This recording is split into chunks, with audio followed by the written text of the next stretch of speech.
আজি এই যি অগ্নিকাণ্ডটো হল এইটো অগ্নিকাণ্ডটো হোৱাটো মেইন কাৰণটো হৈ গ'ল সুইফ্ট ডিজায়াৰ গাড়ীখনৰ পৰা অগ্নিকাণ্ড হৈছে দুখন ঘৰকে। প্ৰথম এইটো ঘৰ হৈছে, তাৰপিছত সিখন ঘৰখন হৈছে। সেই অগ্নিকাণ্ডৰ ফলত গৃহত বহুত অনিষ্ট হৈছে। অনিষ্টৰ মাজত একেলগে গাড়ী এখন নতুন গাড়ী আজি আপোনাৰ এবছৰ নে 1.5 বছৰ হৈছে। এখন গাড়ী সুইফ্ট ডিজায়াৰখন আছিল টপ মডেলৰ গাড়ী, নাই কমেও 11-12 লাখ টকাৰ গাড়ীখন আজি অগ্নিদগ্ধ হৈ লগত ঘৰখন অগ্নিদগ্ধ হৈ গ'ল। চাইডৰ ঘৰ এইটো ঘৰতো আপোনালোকৰ অগ্নিদগ্ধ হৈ গৈছে।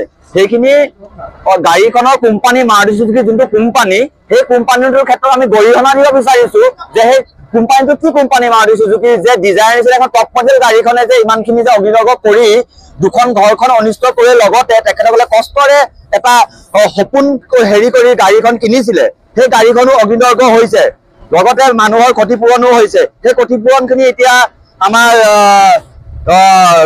কাউন্সিলৰ ডক্টৰ তুলিৰাম ডাঙৰীয়াক এটা কথা ক'বলৈ বিচাৰো। ডক্টৰ তুলিৰাম ডাঙৰীয়া ছাৰক এটা কথা ক'ব বিচাৰো যে যোনটো অগ্নিদগ্ধ হৈছে পৰিয়াল দুটাক, সেই পৰিয়াল দুটাক অকমান যদি সহায় সহযোগ যদি কৰে ডক্টৰ তুলিৰাম দহাং ছাৰে, তেতিয়াহ'লে সিহঁতে অলপ সদগতি পাব যে কিবা এটা সহায় পাইছো বুলি।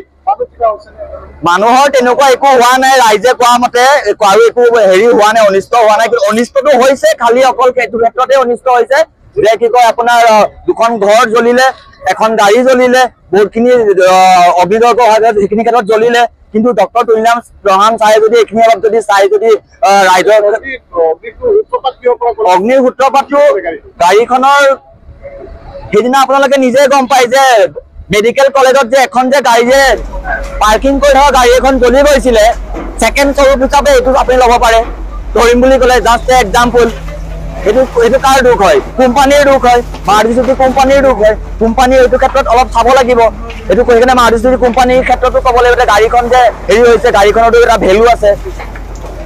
ঠিক আছে।